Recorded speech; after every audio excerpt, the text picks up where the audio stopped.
Até.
Boa noite, povo de Deus! Boa noite, meu irmão, boa noite, minha irmã. Rapaz, que alegria estar com você mais um dia aqui, hein, Eduardo? Como é que você tá? Eu digo mesmo, sempre uma alegria a estar com você, meu amigo Edson, mas uma alegria também em responder as perguntas do povo que não para de mandar pergunta, Não para, né? Mais do que a gente misericórdia. consegue, e eu estou bem, graças a Deus, estou bem, não posso reclamar não. Ah, que bom. Eu já estou devendo já uma coisa para mim mesmo, que eu tinha anotado no meu caderninho de meu to-do list, Hum, fazer uma espécie de um sisteminha para guardar essas perguntas. E aí lá a pessoa entra é, no site e já concentra tudo lá e vê e coloca essas perguntas sem precisar preencher formulário do Google. Vou é. fazer isso um dia ainda. Vai ficar Isso é uma legal. boa. A gente até poderia colocar assim, para a pessoa marcar, na hora de fazer a pergunta, ela vai marcar uma bolinha lá do tema da pergunta. É Ah, isso é família, ótimo. é história, é interpretação bíblica, é doutrina. O que Nossa, você vai ficar acha? legal, hein? Já pensou? Aí a pessoa entra no site e vê o tópico. Ah, tem dúvida sobre história da igreja. Pá, cai todas aquelas Uhum. que já respondeu. Inclusive, essas perguntas que a gente tem feito, essas respostas que a gente tem dado às perguntas, a gente tem cortado e colocado os cortes no canal do YouTube. Então, você que está Sim. aqui agora acompanhando a gente, terminando essa live, você vai entrar no canal do Pocket Terço. Em breve vai também ter no canal do professor, não é, professor? Opa, com certeza. Os cortes vão estar lá também. E eu vou já dar a dica para vocês. Ó, o que rolou essa semana? Ó. Quem é a mulher do Apocalipse 12? Estão lembrados dessa live? Foi esses dias. Chamar o irmão de imbecil é pecado mortal? Essa foi boa. A resposta foi fantástica. Qual a importância de uma catequese sólida para o católico? Essa aqui é a primeira que eu pus num quadrinho aqui no estúdio do Pocket Ah, Ter. essa daí é. Essa aí eu posso falar que foi boa, porque quem me deu a resposta foi minha esposa. Eu só copiei e colei. Sim, exato. E olha, tá ótima essa. É uma ótima catequese para os pais fazerem catequese para os filhos. É reação em cadeia. Sim. Pessoal, falem aí de onde vocês são, coloquem de onde vocês estão nos assistindo. A nossa equipe que trabalha atrás nos bastidores está comentando aí com vocês, está dando boas-vindas aí para vocês, porque hoje nós vamos fazer um negócio seguinte: nós temos uma meta a cumprir de uma hora de Opa, live. Será que uma a gente hora. consegue? Nunca conseguimos, né? Vamos tentar. Nunca conseguimos. Se depender de mim, eu só aperto um botão aqui. Mas claro que eu não vou fazer isso, né, gente? Então, deixar vocês na mão. Eu queria. Aliás, eu quero saber, o pessoal está comentando aí, gente de toda parte do Brasil, eu quero saber se tem alguém de Fortaleza. Comente aí se você é de Fortaleza, porque domingo passado, domingo da Divina Misericórdia, eu estive nessa cidade linda e eu tive a graça, a alegria, o privilégio de compartilhar um pouquinho da minha história, ministrar a palavra de Deus no Instituto Hesed, e foi, de fato, uma bênção muito grande na minha vida. Estar lá dentro do Instituto Hesed foi um momento no qual a bondade de Deus e a presença de Deus era perceptível. Então, eu quero mandar um abraço para a irmã, para a Madre Kelly, para a Madre Jane, para a irmã Chiara, para o irmão Manuel Luiz, a tanta gente, para o irmão Luiz Maria, tanta gente que me acolheu com tanto carinho lá no Instituto Hesed no domingo, e um abraço para você que é de Fortaleza. Ah, sim, e olha que tem mesmo, hein? Já vi aqui que tem pessoal de Fortaleza online, assim, ó. Pessoal que, inclusive, é recorrente. Muito Deixa bom. eu te falar uma coisa. Eu assisti pela televisão, porque no YouTube aqui eu coloco na Smart TV, dá para ver pela televisão. Foi muito bom, muito bom. Um dia maravilhoso, abençoado. De manhã teve o Roberto Tanus, que é aqui de Goiânia. Sim. Conheço ele. Já viajamos aqui no interior de Goiás juntos, eu tocando teclado e ele nos encontros. Uma maravilha. Foi um dia, eu acho que para você, Eduardo, deve ter sido uma experiência fantástica, né? Foi fantástico. Aliás, eu queria mandar um abraço para o Roberto também. Eu não o conhecia, só de nome, né? E pude conhecê-lo pessoalmente, uma pessoa também formidável. Eu gostei muito de conhecê-lo. O Roberto Tanus, ele foi um dos pioneiros aqui em Goiânia a lançar um curso chamado Fé Católica. Olha. E eu lembro que ele ia paróquia por paróquia dando esse curso. Teve até um ponto que ele gravou um blocão de CDs, assim, ó, com todas as palestras gravadas dele. Eu ficava escutando no carro. É muito bom mesmo. O Roberto Tanus é um homem de Deus.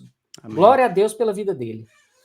Eduardo, sem mais delongas, só queria convidar o pessoal para seguir você no Instagram, professor Eduardo Faria, certo? Sim, pedir para o pessoal... Professor Eduardo Faria, lá no Instagram. Isso. Pedir para o pessoal também seguir o Pocket Terço no Instagram, porque nós estamos com 95 mil seguidores no Instagram. Queremos bater 100 mil. Vamos ver se agora no mês de maio a gente consegue bater os 100 mil seguidores no Instagram. E a gente está começando a fazer um trabalho diferente lá, com mais perguntas e respostas, ajudando o pessoal a abrir uma caixinha para elas colocarem sugestões de novas orações para colocar no aplicativo, convidar o pessoal para seguir a gente também lá. Então, o professor e o Pocket Terço. Vamos para a primeira? Vamos lá. Então, vamos. Hoje está quente. Essa aqui, ó. Um padre me explicou que não existe segunda chance depois da morte. Ou vai para o inferno ou para o céu. E o purgatório, como fica? Quem perguntou foi a Juliana.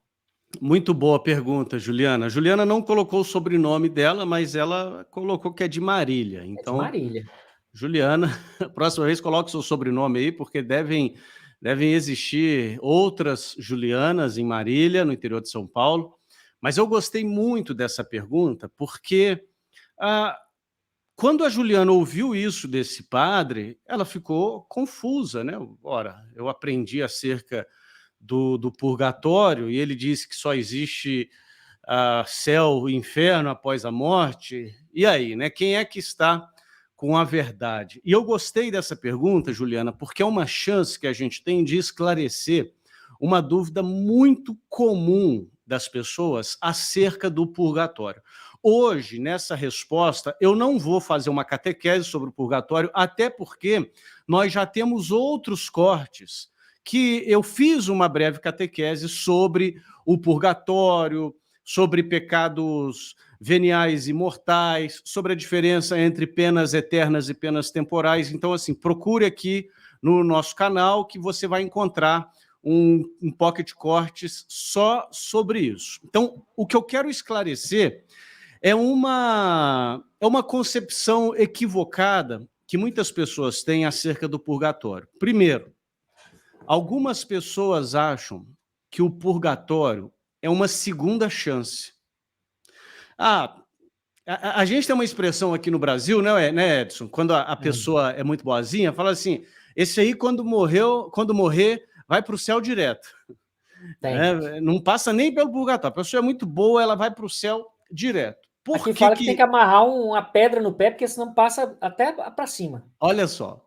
Porque tem muitas pessoas que acham que é o seguinte, a pessoa pode aprontar o que ela quiser nessa vida, pode viver uma vida desregrada, distante de Deus, e o purgatório é uma segunda chance. Lá no purgatório ela se resolve o que ela vai fazer, ou então algumas pessoas acham que o purgatório é um estado onde a pessoa nem vai sofrer tanto, igual sofreria no inferno, e nem vai ter tanta alegria como teria no céu, mas pelo menos está na média, né? Tirou 6 para passar. E não é bem isso, tá? Não é bem isso. Eu preciso te explicar o seguinte, Juliana. O purgatório existe, mas o padre que disse isso, que você relata aqui, ele está corretíssimo. Ele está corretíssimo. Não existe segunda chance depois da morte. Por isso que eu estou falando dessa questão de segunda chance, porque pela pergunta, parece, eu não estou dizendo que é isso que a Juliana disse, mas parece que existe uma confusão aí, não há uma segunda chance. E o purgatório? O purgatório não seria essa segunda chance? Não. O padre que falou isso está corretíssimo. Após a morte, ou vai para o céu, ou vai para o inferno. A grande questão e a grande urgência acerca da qual esse padre estava chamando a atenção dos seus fiéis é a seguinte: você precisa decidir o seu destino eterno hoje. Eu vou repetir, você precisa decidir o seu destino eterno hoje. Não deixe para daqui a meia hora e não deixe para a semana que vem, muito menos. Você precisa decidir hoje. As consequências eternas da sua decisão hoje virão. Não há, após a morte, nenhuma possibilidade de arrependimento. Então, o que você precisa fazer hoje? Arrepender, acreditar e amar. Você precisa arrepender-se dos seus pecados, você precisa acreditar que o que Jesus fez na cruz foi por você, e você precisa viver uma vida que transborde o amor de Deus. Nós somos salvos pela graça, mediante uma fé formada pela caridade. Uma fé formada pela caridade. Aqui entra o A de acreditar e o A de amar, e certamente nesse amar envolve uma busca pela santificação, envolve a prática constante dos sacramentos, envolve as boas obras às quais nós somos criados para caminhar nelas. E o purgatório? O purgatório, Juliana, não é uma segunda chance. O purgatório é o espaço, ou é a condição daquelas pessoas que morreram na graça e na amizade de Deus, ou seja, elas estão salvas, As penas eternas dessa pessoa, foram totalmente perdoadas, mas ainda restam penas temporais. Eduardo, o que são penas temporais?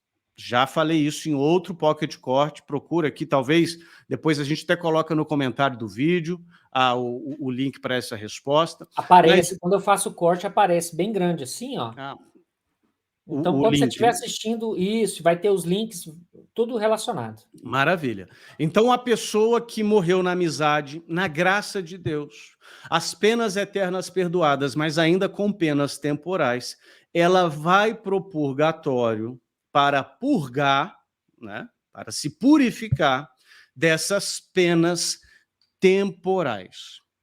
A resposta para essa sua pergunta, Juliana, ela pode ser resumida da seguinte maneira: o purgatório só tem uma porta de saída: o céu. O purgatório não é eterno. O purgatório não é uma condição eterna. Por isso que o que esse padre disse está corretíssimo, porque o céu é eterno, né? O céu e a ressurreição da carne, né?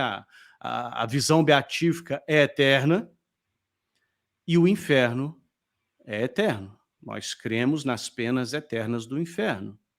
Por isso que a decisão da sua eternidade tem que ser tomada hoje. E o purgatório é eterno? Não. O purgatório é uma condição temporária de purificação dos pecados, das penas temporais, Por isso que depois da morte só tem céu e inferno. Onde que entra o purgatório? Como disse a Juliana, e o purgatório, como fica? O purgatório só tem uma porta de saída: o céu.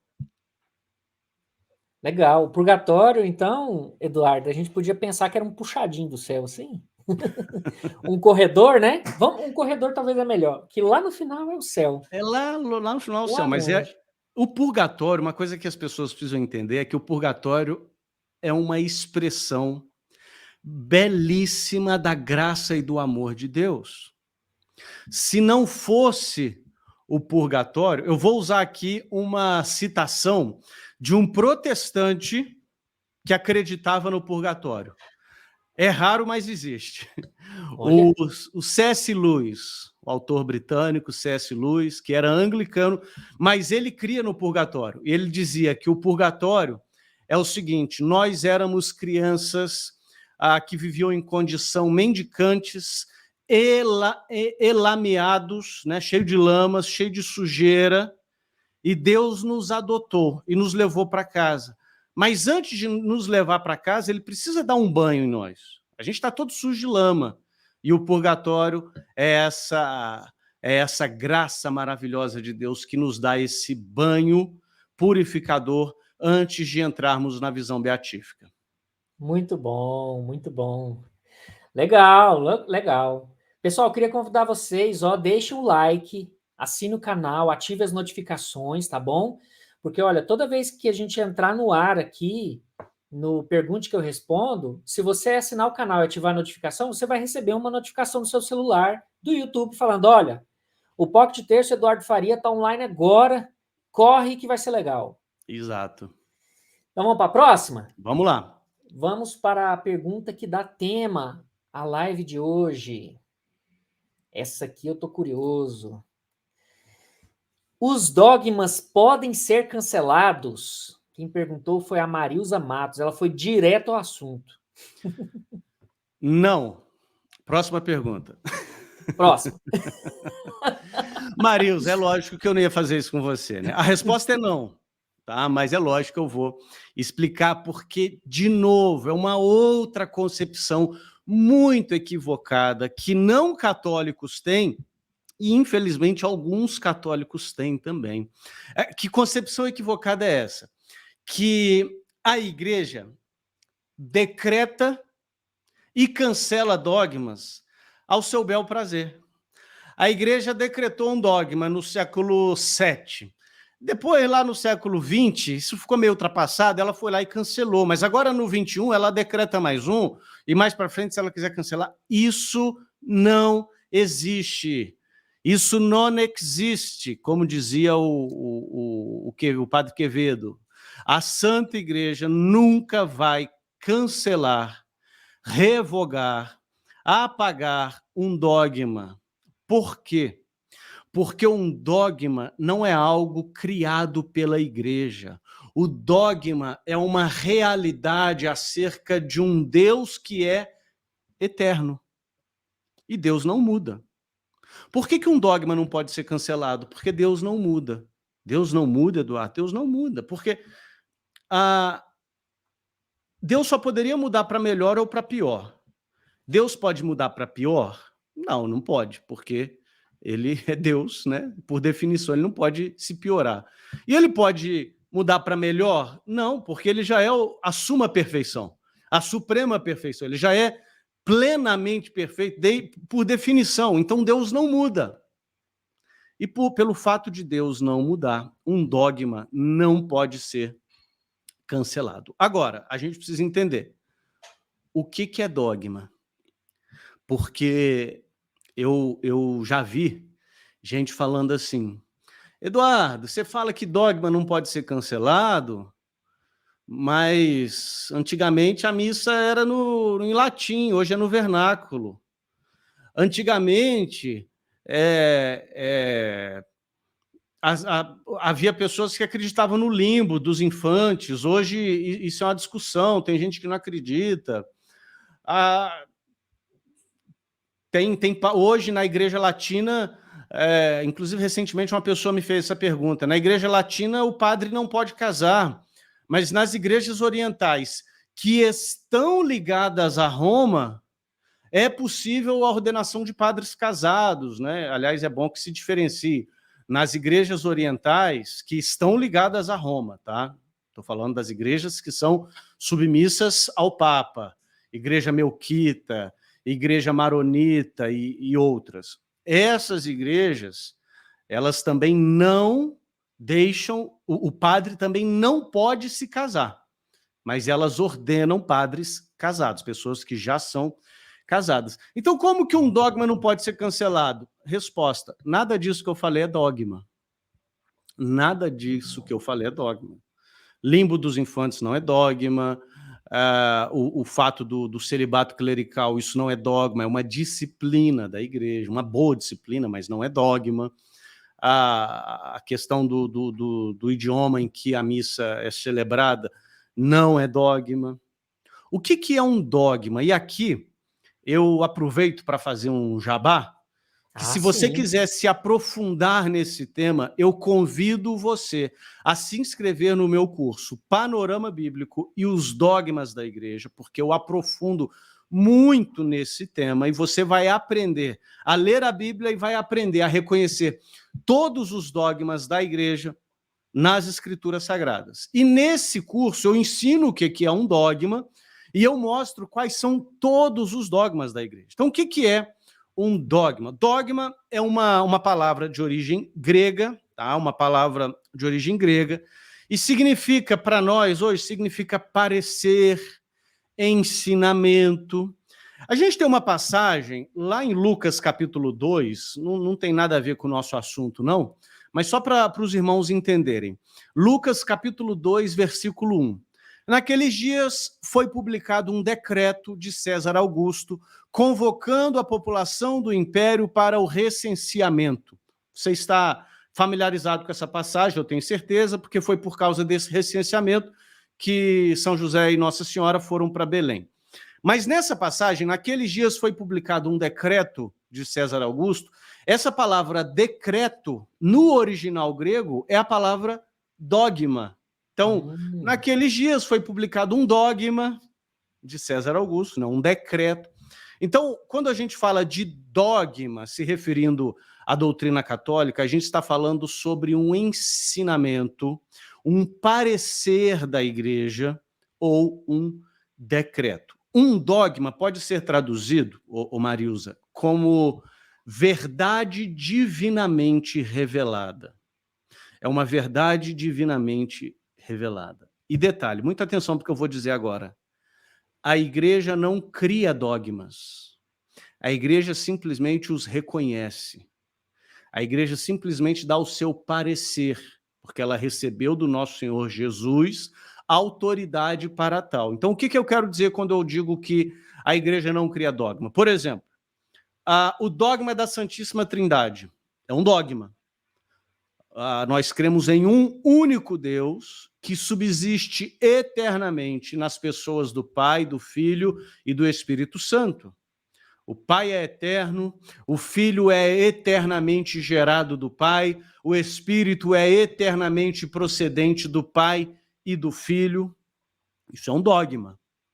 E ele foi formulado ao longo dos séculos.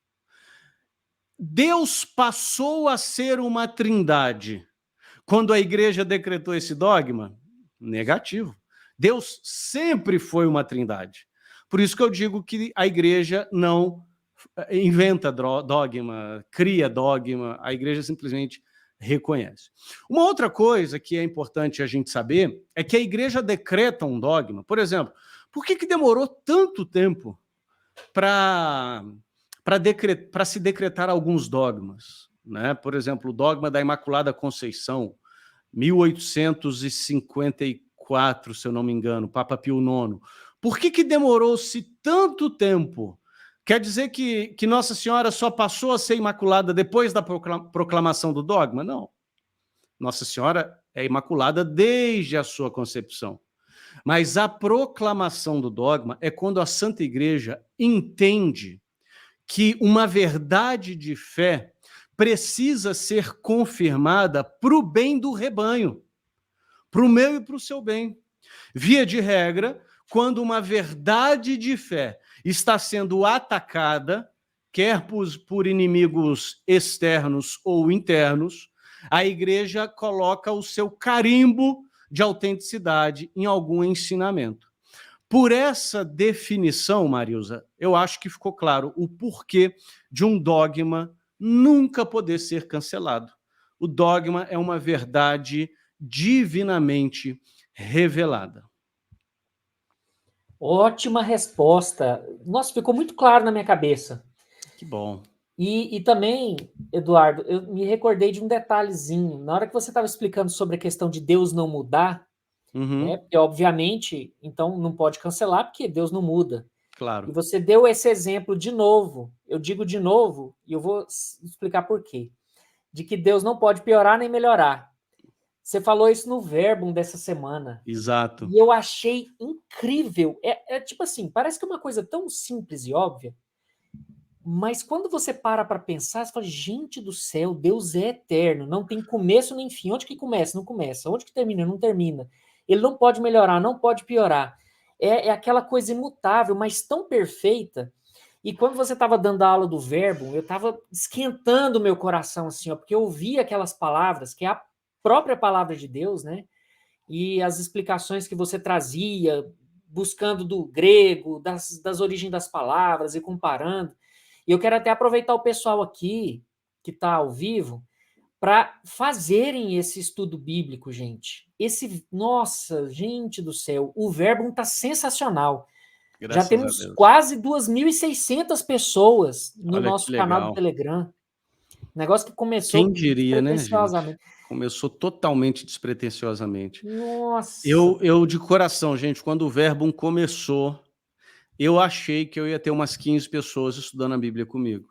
E hoje a gente tem diariamente cerca de 200 pessoas ao vivo. Ao vivo. E mais de 2.000 pessoas assistindo os estudos. Isso nos enche de alegria e também de responsabilidade, né, Edson? É verdade, é verdade.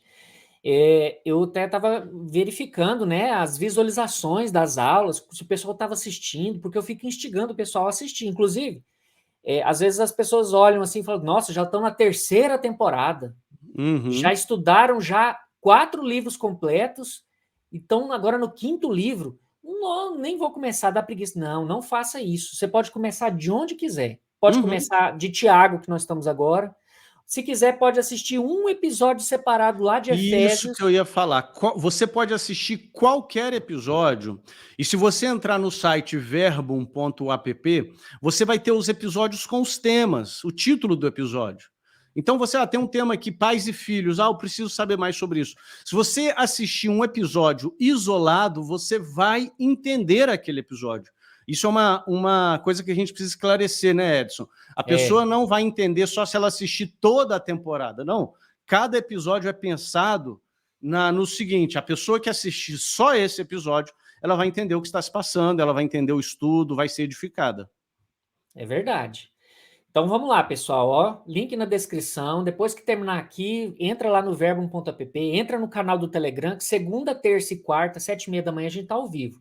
Mas se não puder assistir nesse horário, tá gravado, tá salvo lá, é grátis para todo mundo, aberto. Tá bom? Vamos para a próxima? Vamos lá. Então vamos lá. Essa aqui, eu dividi ela em 2 partes. Tá.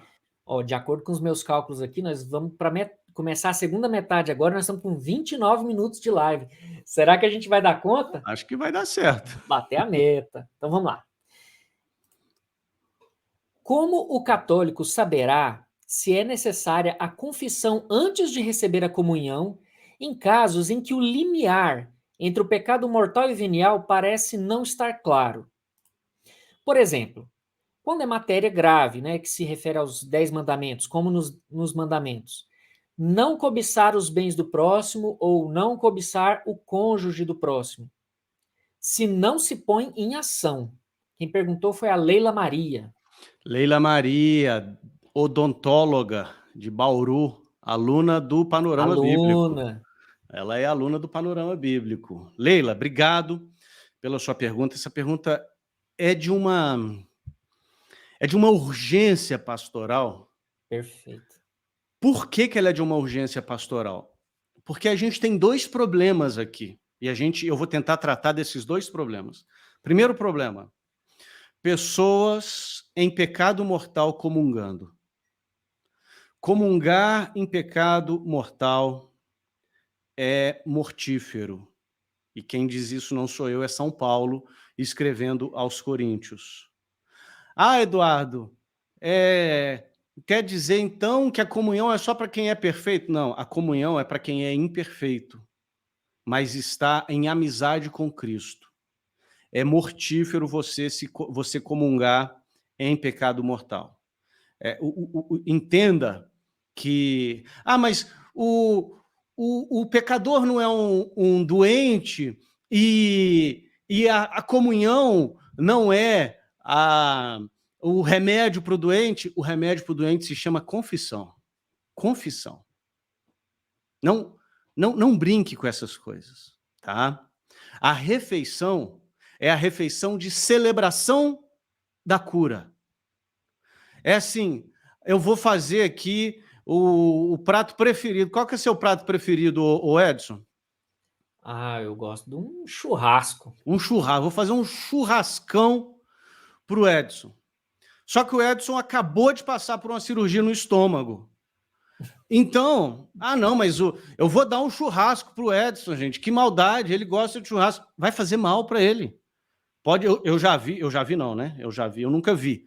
Mas eu já vi acontecer, porque o meu sogro é cirurgião, é médico cirurgião, e ele faz muitas cirurgias do intestino. E ele já me contou de situações em que o intestino da pessoa simplesmente estourou porque a pessoa não se comportou depois de uma cirurgia.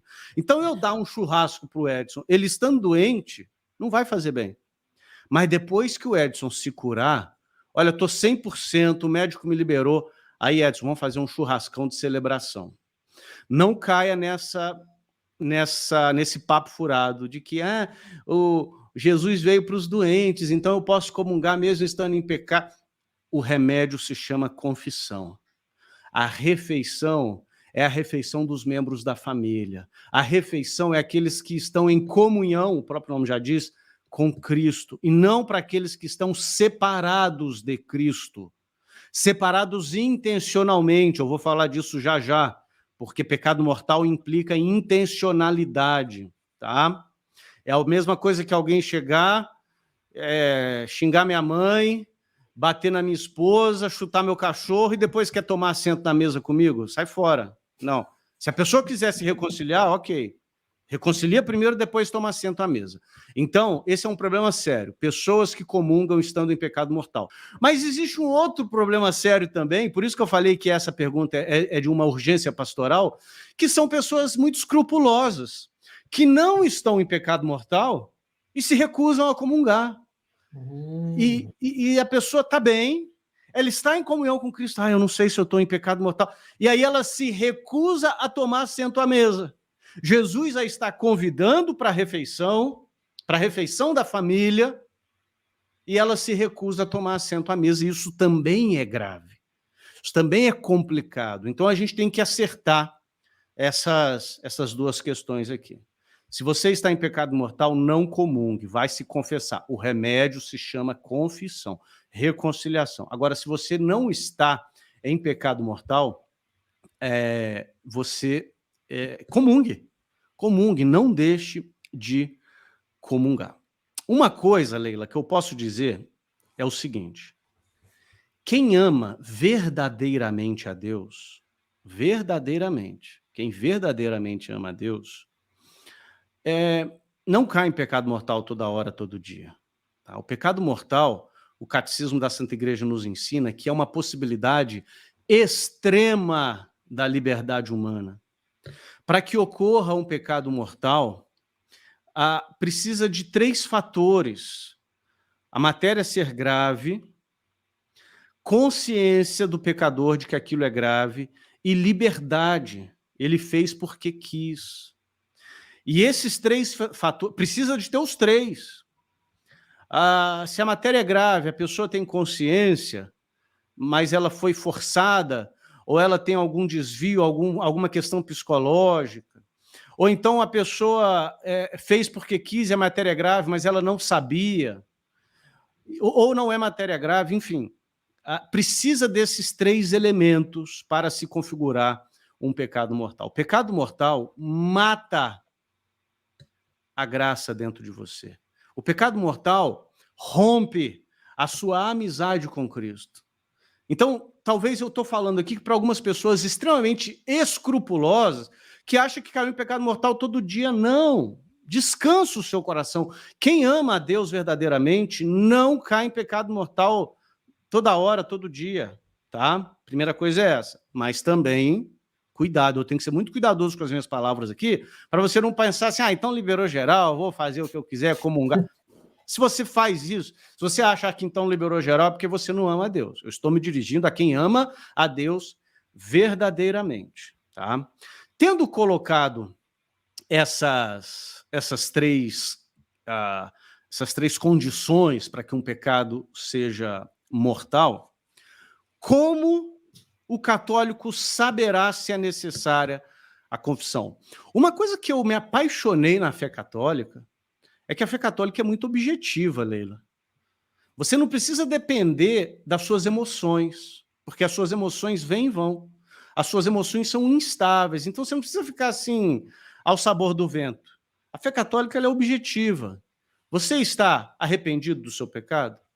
Você reconhece que o que você fez é errado? Você confessou? Acabou. Como que eu vou saber se é necessário a confissão? Um exame de consciência objetivo. Arrependimento não é sentimento, arrependimento é decisão. Eu não estou me sentindo arrependido, mas você sabe que o que você fez é errado? Um exame de consciência bem feito é necessário. Aliás, o Pocket Terço tem dentro do aplicativo um exame de consciência fantástico para adulto, para criança. Faça o exame de consciência antes de você se confessar e o aplicativo Pocket Terço pode te ajudar. Tá? Eu te dou essa dica. Então, você tem o limiar entre o pecado mortal e o venial. Aí você deu o exemplo de cobiçar. Uma coisa que eu digo é o seguinte: sentir não é pecado, consentir é pecado. Sentir vontade de pecar não é pecado. Ser tentado não é pecado. Ceder à tentação, consentir com o pecado, aí sim, isso é pecado. E, por fim, ela faz a pergunta assim, sobre a cobiça, né, que nem se realizou. Isso eu achei fantástica, essa parte da pergunta, Leila, porque, poxa, tá bom, Deus manda não adulterar, ok, e Deus manda não roubar, ok, com isso eu concordo. Mas ele manda nem cobiçar a mulher do próximo, nem as coisas do próximo, ou seja, tem um mandamento para não adulterar e um mandamento para nem pensar em adulterar. Tem um mandamento para não cobiçar, para não roubar e um mandamento para nem pensar em roubar. Né? Por que isso? Porque o pecado ele não é simplesmente uma realidade que se concretiza no seu ato, mas o pecado ele nasce no coração do homem. A gente tem a tendência a pensar assim, a minha carne é ruim, mas a minha alma é boa. Não, a nossa alma precisa de redenção também. E a nossa carne também vai experimentar da ressurreição. Então essa dicotomia não é cristã. Tá? Uma dica prática que eu dou, Leila, uma vida de constante confissão. Confesse-se pelo menos uma vez por mês. Não é difícil, não é difícil. E nós somos privilegiados. Nós temos irmãos e irmãs espalhados pelo mundo que não tem sacerdote por perto. Aliás, em até algumas regiões remotas do Brasil, não tem sacerdote por perto. Nós somos privilegiados. Nós temos dezenas, centenas de sacerdotes na nossa cidade, e você pode, sim, separar um momento da sua agenda para se confessar uma vez por mês. Faça um bom exame de consciência, faça um bom exame de consciência, cresça em maturidade, porque às vezes as pessoas querem uma resposta pronta. Ah, tal coisa é pecado, tal coisa não é. Não. Uma mesma coisa pode ser pecado para um e pecado para o outro, porque o outro ainda é imaturo na fé, inexperiente, ou ele tem alguma condição que a gente não conhece, daí a importância de um bom diretor espiritual, de um confessor que te conhece. Por exemplo, eu me confesso sempre com o mesmo padre. Tem gente que gosta de ficar pulando de padre em padre porque tem vergonha do pecado, né? Tudo bem, a vergonha já é pelo menos um indício de arrependimento, pelo menos é uma noção de que o que você fez foi errado. Eu me confesso sempre com o mesmo padre. Eventualmente, quando o meu padre, né, que é meu diretor espiritual, não pode me atender, às vezes ele está em viagem ou ele está atendendo outras pessoas, eu vou em outro padre, mas isso é a exceção. Eu procuro sempre o mesmo padre, por quê?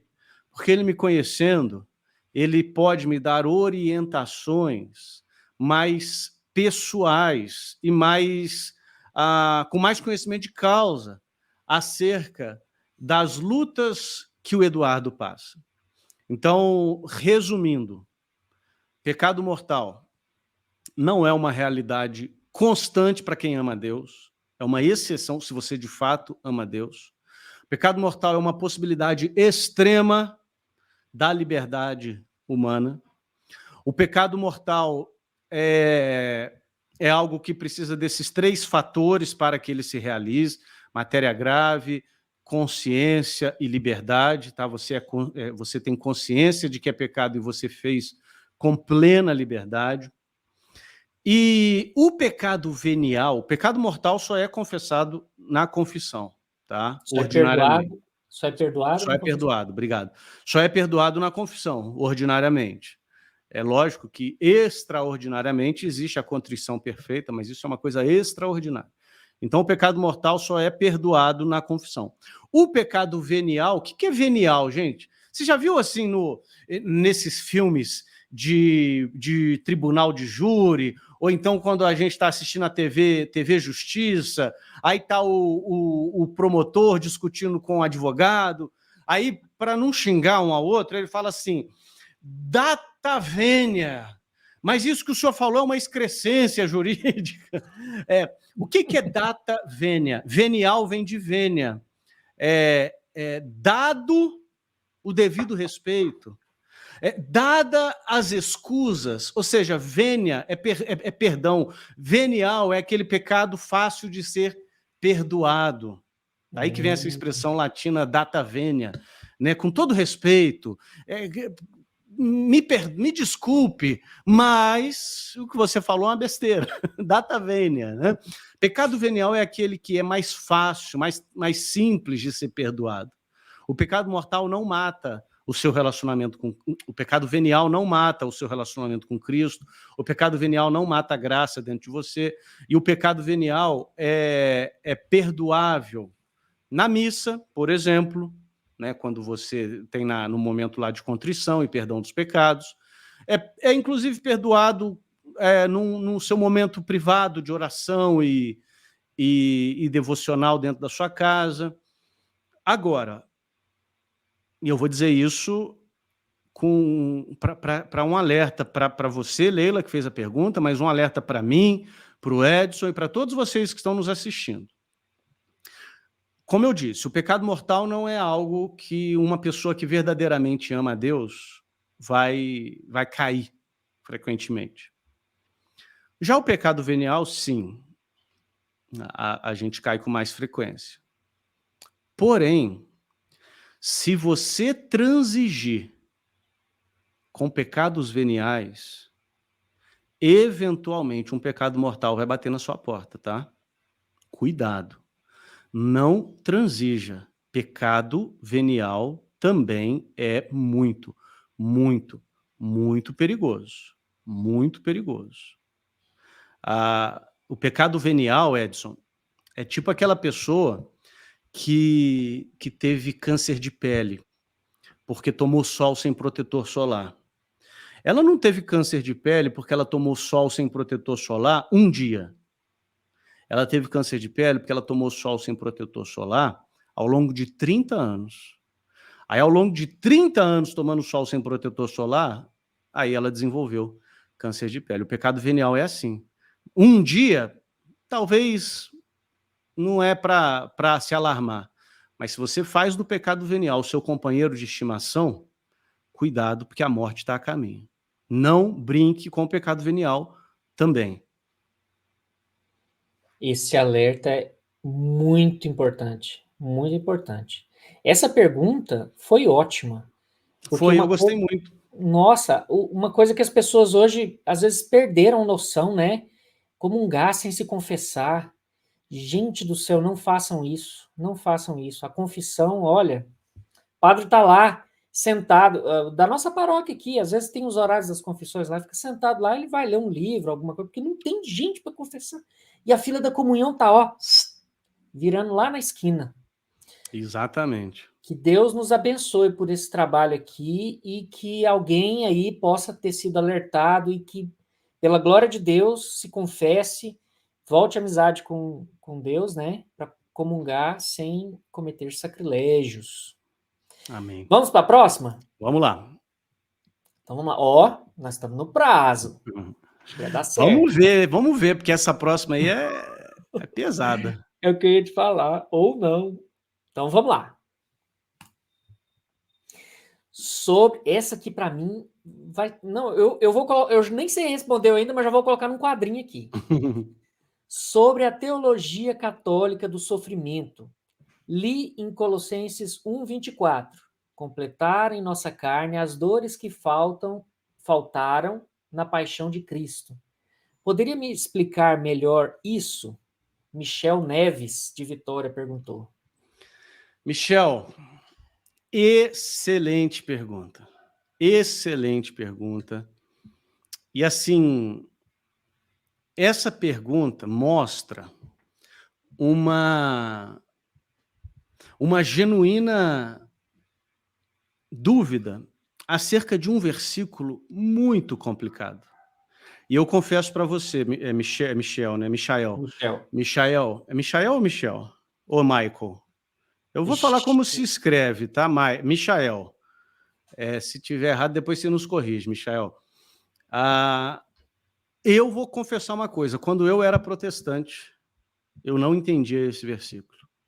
Esse versículo não cabe na teologia protestante. E eu vou explicar por quê, com todo respeito aos nossos irmãos protestantes, que muitos nos acompanham aqui, mas eu preciso explicar. Se você nos acompanha é porque você quer saber a perspectiva católica sobre algumas coisas teológicas. Então eu vou explicar com respeito, mas também com clareza. Por que que esse versículo não cabe na teologia protestante? Porque a teologia protestante ensina um negócio chamado substituição penal. Já já eu vou explicar o que é substituição penal. E esse versículo dá a impressão que a morte de Cristo não foi suficiente.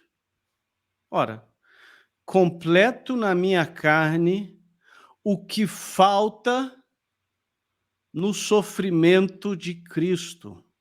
Eu não sei se o Michael transcreveu o versículo certinho, mas esse versículo é Colossenses 1:25, não?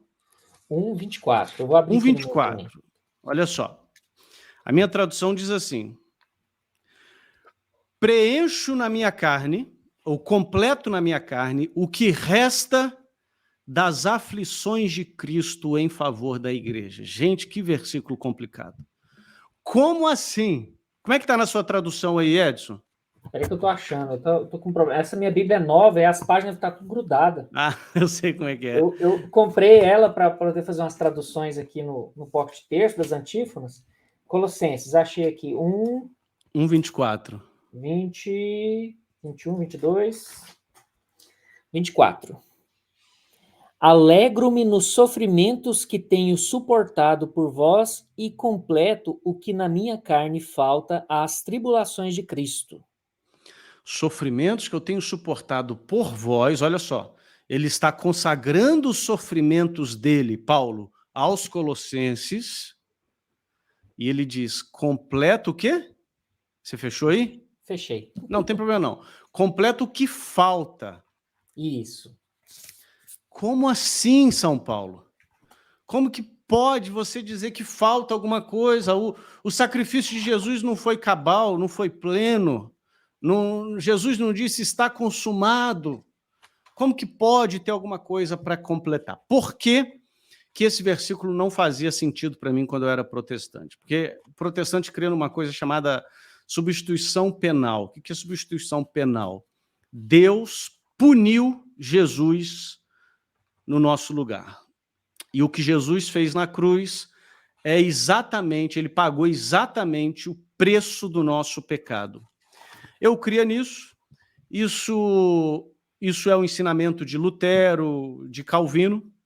Esse é um ensinamento que nunca na história da igreja alguém ensinou nesses termos, dessa forma, nessa compreensão. É uma novidade. Existe um teólogo protestante britânico chamado Alistair McGrath, que ele chama essa compreensão luterana e calvinista de substituição penal, ele chama de a total novelty, uma completa novidade. E olha que ele é protestante, mas ele reconhece que a substituição penal é uma completa novidade. O que é a substituição penal? Deus puniu Jesus na cruz no nosso lugar. E isso é absurdo. Isso é absurdo em qualquer sistema jurídico. Qualquer sistema jurídico de qualquer lugar do mundo, de qualquer tempo da história. Como pode um juiz punir um inocente no lugar do culpado? De novo, isso não existe. Não existe alguém punir, como que um Deus justo vai punir alguém no nosso lugar. Isso não existe. Deixa eu já fazer um alerta para você. O sacrifício de Jesus tem um caráter de substituição? Sim. Ele nos substitui na cruz? Sim. Tem um caráter penal? Sim. Jesus paga a nossa pena? Paga. O problema é quando você coloca essas duas palavrinhas juntas, substituição penal, e as entende como Lutero e Calvino entendeu. E diz que Jesus pagou na cruz exatamente o que a gente devia. Eduardo, se não é substituição penal, é o quê? Existe um padre chamado, ele já morreu já, mas ele escreveu um livro sobre esse tema. O nome dele é Philippe de la Trinité. E ele escreveu um livro exatamente sobre esse tema, né? O livro se chama Redenção pelo Sangue. E ele sugere duas outras expressões que a gente pode usar no lugar de substituição penal para falar o que Jesus fez por nós na cruz. Ele fala de substituição sacrificial, olha aí a palavrinha substituição, mas substituição sacrificial. Ou seja, Jesus nos substitui ao oferecer na cruz um sacrifício. Ou, uma outra expressão que o padre Philippe de la Trinité usa é solidariedade penal. Solidariedade penal. De novo, olha a palavrinha penal presente, mas ele usa o termo solidariedade, ou seja, Jesus se solidariza com a nossa pena e Jesus paga no nosso lugar. Qual que é a diferença, Eduardo? A diferença é você dizer que Deus puniu Jesus no nosso lugar, você está transformando Deus no juiz mais injusto da história, porque um juiz que pune um inocente no lugar do culpado não pode ser justo. Mas você dizer que Jesus voluntariamente pagou no nosso lugar e se oferece ao Pai como um sacrifício expiatório por nós, aí você está diante do maior sacrifício de amor da história. E isso muda tudo. Isso muda tudo. Não foi Deus que puniu Jesus, foi Jesus que se oferece a Deus como sacrifício em nosso lugar. E isso muda tudo. Isso muda tudo. De modo que o que Jesus fez por nós na cruz, ele não pagou na cruz exatamente o preço do nosso pecado, não. Ele pagou infinitamente mais. Por isso que São Paulo diz que onde abundou o pecado, superabundou a graça. E a prova disso é que a nova criação é muito melhor que a criação. Nós não cremos na ressurreição do corpo. O corpo da ressurreição é muito melhor que o corpo da primeira criação. De modo que o que Jesus fez por nós transcende a nossa ofensa. Ele oferece um sacrifício de águas caudalosas ao Pai. Isso é maravilhoso.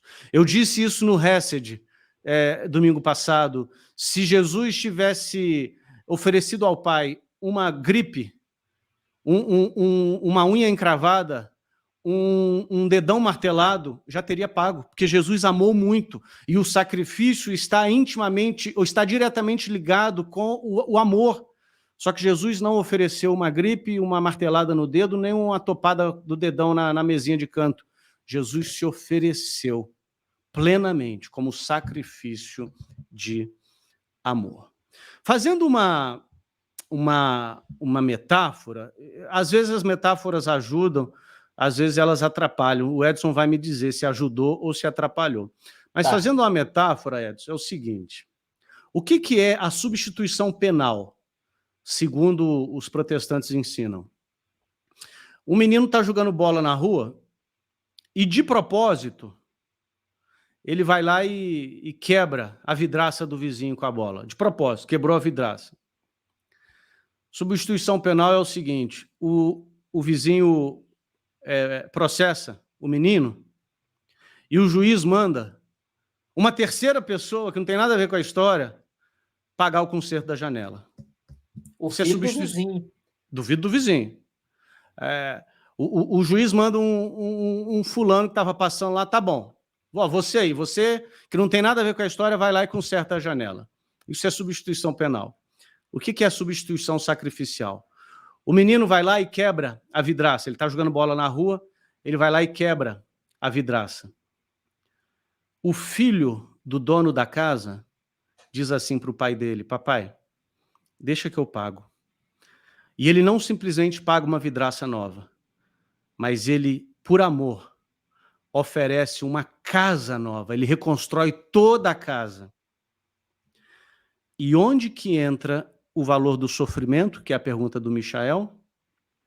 Nós podemos nos unir a Cristo em seu sacrifício de amor a Deus. Nós podemos nos unir a Cristo no seu sacrifício de amor a Deus. O sacrifício de Cristo é perfeito, mas nós podemos, na nossa pequenez, na nossa insignificância, por exemplo, se pegando essa metáfora da casa, nem que a gente fique lá segurando prego para o carpinteiro pregar um prego na parede. Nem que a gente fique lá só para ser o instrumentador, sabe? Me passa o serrote. Mas a gente pode participar de alguma forma da redenção. Tem gente que acha esse título de corredentora para Nossa Senhora um exagero, né? Não é exagero. E eu vou além. Todo batizado é chamado para ser um corredentor. Nossa Senhora é corredentora por excelência, porque ela que deu a luz ao Filho de Deus, ela que disse o sim ao anjo, ela que teve o coração traspassado, conforme profetizou Simeão, ao ver o seu próprio filho sendo morto na cruz. Mas ela é um tipo da igreja, e tem outros pocket cortes que eu falo isso. Nossa Senhora é um tipo da igreja, e todos nós, todo batizado é um corredentor. O que é isso? Jesus se oferece como um sacrifício de amor ao Pai em favor da igreja. E nós somos convidados a oferecer-nos como um holocausto vivo a Deus, unindo os nossos sofrimentos ao sofrimento de Cristo e assim sermos holocaustos vivos, sacrifícios vivos a Deus. Respondendo à sua pergunta, ô Michael, como que Paulo pôde dizer completo na minha carne as dores que faltam na paixão de Cristo? É simples. Paulo estava sofrendo muito e ele consagrou a sua dor a Deus, unindo a sua dor a Cristo em favor da igreja. Isso tem valor, Eduardo? Tem muito valor. Tem muito valor. É uma gotinha no oceano. O oceano é o amor de Deus, é o sacrifício de Jesus. A gotinha é o seu sacrifício, mas Deus se alegra quando você une a sua dor ao sacrifício de Jesus, de modo que o católico pode olhar para o sofrimento com uma perspectiva completamente nova. Você pode consagrar a sua dor a Deus, unindo-a ao sacrifício de Cristo em favor das nações, em favor dos pecadores, em favor do próximo. Que tipo de sacrifício você pode oferecer? Eu vou falar os 3 básicos: jejum, oração e esmola. Você pode oferecer esses 3 tipos de sacrifício: jejum, oração e esmola. Esses são os 3 básicos, porque são os 3 que Jesus menciona lá no Sermão do Monte, né? Quando orardes, quando jejuardes, quando deres esmola. Mas você pode acrescentar outros sacrifícios. Está passando por alguma dor? Está com uma dor crônica no seu corpo? Está com uma dor emocional? Alguém te trapaceou? Consagre as suas dores a Cristo. Eu sei, Michael, que eu apenas arranhei a superfície aqui. Eu não consigo fazer um tratado sobre a teologia católica do sofrimento numa pergunta de internet. Mas, se você quiser se aprofundar nesse tema, eu sugiro esse livro do padre Philippe de La Trinité. O livro se chama Redenção pelo Sangue, na edição francesa, e ele se chama O que é Redenção? What is Redemption? Na edição americana. Tá? Você acha no Amazon a versão para Kindle. What is Redemption? Philippe de La Trinité. Infelizmente não tem em português esse livro. Infelizmente, porque esse livro é uma preciosidade. Atenção, editoras aí, é um bom livro para vocês traduzirem, tá? Redenção pelo Sangue é o título em francês, Philippe de La Trinité. Ou What is Redemption é o título em inglês da versão da americana. Enfim, o que você pode fazer? E eu encerro a minha resposta com isso. Seguir o exemplo de Paulo, naturalmente, mas seguir o exemplo de um santo que vai ser aí proclamado padroeiro da internet. Você sabe quem é o padroeiro, quem vai ser o padroeiro da internet, Edson? É o Carlo Acutis? Carlo Acutis. Carlo Acutis, um menino de 15 anos, faleceu com 15 anos, de uma santidade extraordinária, e ele faleceu com 15 anos de câncer. E quando ele foi diagnosticado com câncer, ele disse: eu consagro o meu câncer a Deus, unindo o meu sofrimento às dores de Cristo pela salvação dos pecadores. E isso é maravilhoso. Carlo Acutis, rogai por nós. Deus seja louvado pelos santos do Senhor, né? São obras de arte. Você me perguntou sobre a metáfora, eu achei ela perfeita. Ah, que bom. Perfeita. Graças a Deus. Não tem como ficar mais claro. E depois você tinha comentado sobre o nosso sofrimento diante do oceano do sofrimento de Cristo, né? E eu fiquei lembrando, sabe de quem? Da viuvinha. Sim, sim. A viuvinha, ela deu tudo que ela tinha. Ela deu muito mais do que aqueles outros que davam parte do que tinham. Então é mais ou menos nesse sentido, né? A gente oferecer tudo, todo o sofrimento que nós temos. Glória a Deus, glória a Deus. Conseguimos, Eduardo. Conseguimos! Conseguimos! Primeiro episódio que nós completamos em 1 hora. Essa era Muito a proposta bom. inicial, na verdade, né? A gente fazer uma live de 1 hora para responder as perguntas do pessoal, né? E aí, pessoal, o que vocês acharam hoje? Comentem aí. Eu queria agradecer a presença de todos e, inclusive, pedir para que vocês não deixem de fazer uma coisa. Baixem o Pocket Terço no seu celular. Baixe o Aliás, eu quero dar um testemunho, gente. O Pocket Terço tem ajudado muito a mim e a minha família. A minha vida de oração e a vida de oração da minha família melhoraram e muito depois que nós conhecemos o aplicativo Pocket Terço.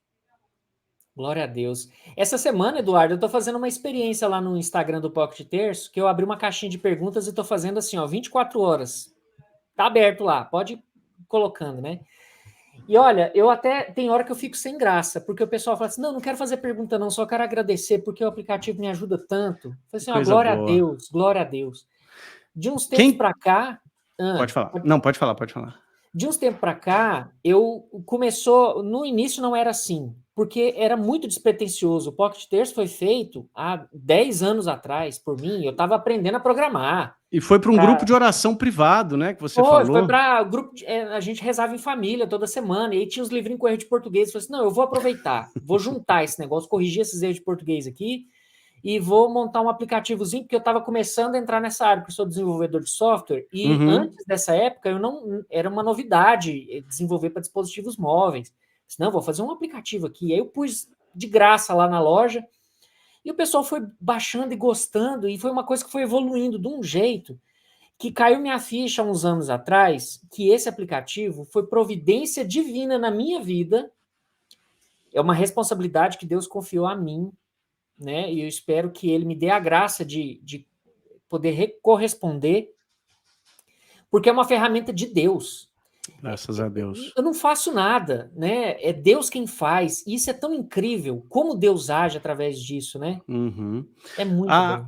Quem quiser fazer pergunta, pocketterço.com.br/pergunte, né? O link está na descrição. Link na descrição. Continuem mandando perguntas, tá, queridos? Quando a gente fala são muitas perguntas, não é para desencorajar, não. A gente sempre tenta selecionar as que a gente entende que são mais pontuais e necessárias para o momento. Então, continue mandando perguntas, nós vamos tentar respondê-las. E aqui na descrição está o link de onde você consegue fazer perguntas, está o link também do curso Panorama Bíblico e os Dogmas da Igreja. Exatamente. Uma coisa que eu queria deixar claro que todos os vídeos nossos aqui, tanto do Verbo, os salmos diários do Pocket Terço, o Pergunte que eu respondo, que está tanto no canal do Eduardo quanto no canal do Pocket Terço, todos eles têm uma descrição muito extensa e bem completinha para vocês. Porque é muito difícil a gente ficar falando tudo, às vezes a gente esquece de falar uma coisa, né? Então, abram aí a caixinha de descrição, né? Dá um mostrar mais aí vocês vão ver, vão ler o que é esse programa, quem chegou hoje pela primeira vez, caiu de paraquedas, para entender a história, como que acessa os Pocket Cortes, como que acessa o curso do professor Eduardo. Então, assim, toda a comunicação extra que a gente quer fazer com vocês é na descrição. E vocês sintam-se à vontade de comentar. Os comentários de vocês são muito legais. Às vezes soltam umas perguntas muito criativas, umas perguntas que de fato são importantes, a gente tenta responder também, e a gente direciona vocês também para fazer essas perguntas lá no Pergunte, porque aí dá a oportunidade de muita gente conhecer a resposta. Exatamente. É isso aí, pessoal. Boa noite, muito obrigado pela companhia de vocês, e eu aguardo vocês segunda-feira, às 7h30 da manhã, para o 7º episódio da 3ª temporada do Verbo, leitura orante e sequencial das Escrituras Sagradas. Tá certo. Um abraço, Eduardo. Até mais. Tchau, pessoal. Um abraço, Edson. Fiquem com Deus. Tchau, tchau.